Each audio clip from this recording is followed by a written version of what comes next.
Well, welcome back to the channel.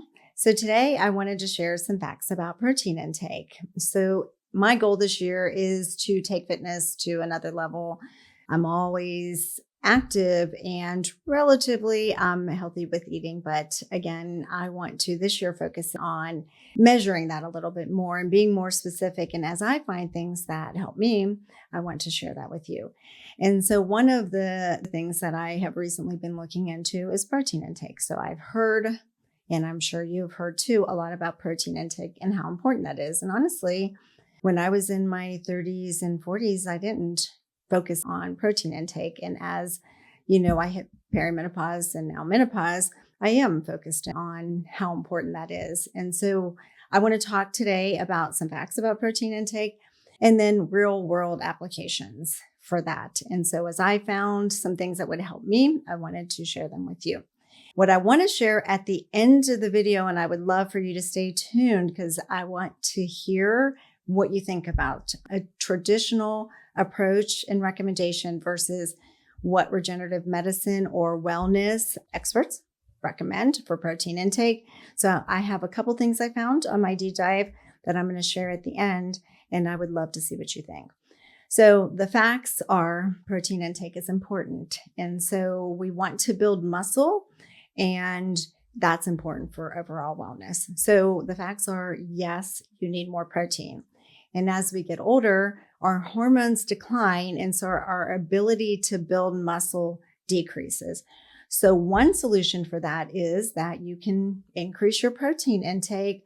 Another is you can also do hormone optimization to, maintain that ability to build muscle, but you can also do some fitness tricks, and that's for another video. But you can do fitness tricks that will help you build more muscle. So there's lots of approaches, but if you looked at a goal of 1 gram per pound of protein intake a day, that's a good goal. Again, we measure ourselves by pounds and not kilograms. So when they frequently say 1 gram per kilogram, it means very little to me.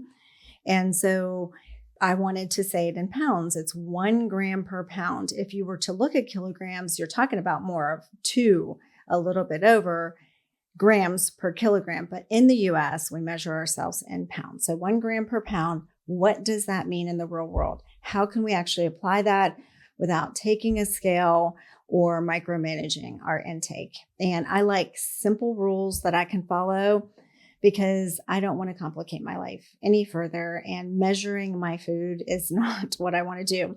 I want to look at my meal and kind of say and be able to estimate. And I'm a great estimator. If everyone in my life knows that I will say I'm a great estimator, I want to estimate my protein intake as well. When I'm looking at 1 gram per pound, I want to get 50 grams per meal. So every time I sit down, and you really don't want to snack where you're doing snacks in between meals. So look at 50 grams per meal. And with that, if you look at an egg, it's 6 grams per egg. So if you got 4 of those, it's about 25 grams. And again, I'm estimating. And then if I wanted to get another 25 to make 50 during that, I would do a scoop of protein. So every scoop of protein being approximately 25 grams. So then you basically are looking at, if you're out or you're doing anything, any breast of chicken, a steak, a fillet, a fish of some sort, you're looking at approximately 50 grams per fillet. So whether it's a chicken breast, it's a steak, it's a fillet of fish, you're looking at about 50 grams. Again, that's just an approximation. Technically, it'd be 6 ounces of chicken is 50 grams, 8 ounces of steak. But if you just make sure that you get one of those with each of your meals, that would get you 50 grams. That way you can estimate and say you're 150 pounds, you need 150 grams. You've had 4 eggs in the morning with a scoop of protein. You've had a chicken breast with your salad at lunch.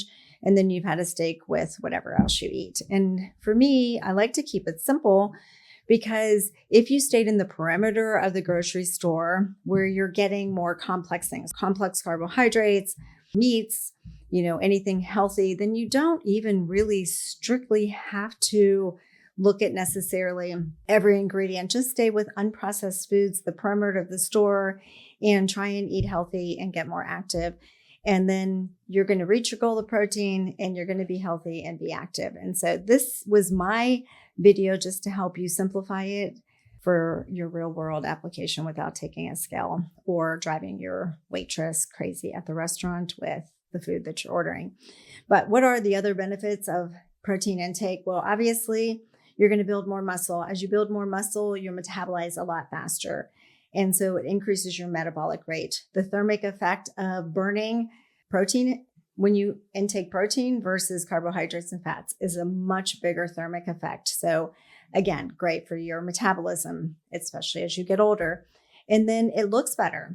If you look at 5 pounds of fat and 5 pounds of muscle, the muscle looks better. It's contained. The fat is globular. It's all over the place, can't be contained. So if a woman's looking at their legs and they're wondering, you want to build muscle so that you turn that muscle into fat. That's a simplification, but the more muscle you build, the faster you metabolize, and then you'll metabolize the fat.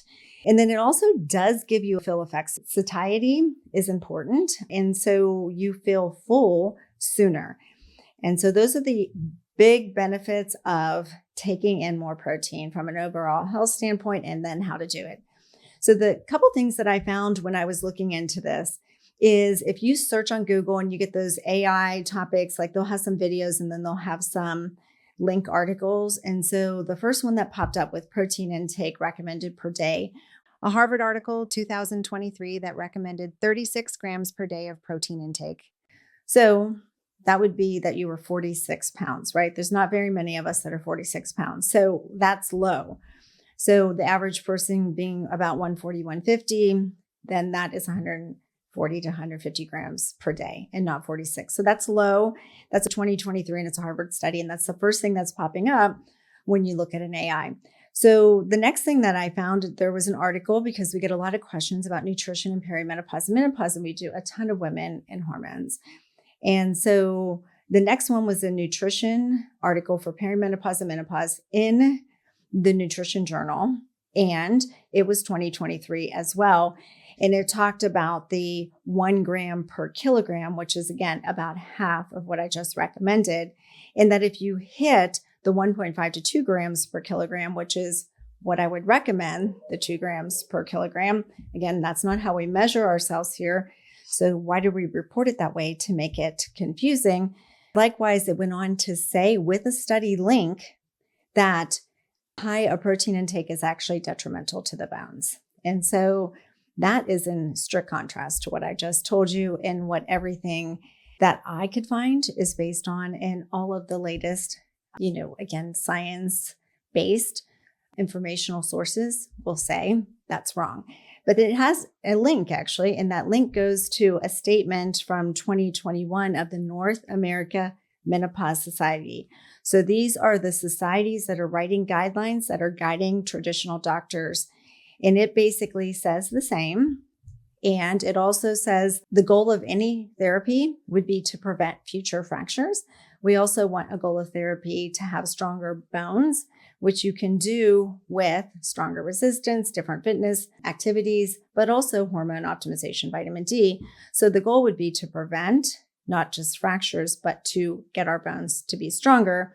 And then it talked about the ways to do that, some lifestyle interventions that it doesn't go deep into, but also that medications, and they should be only FDA approved medications, which had a whole list of medications that I wouldn't recommend.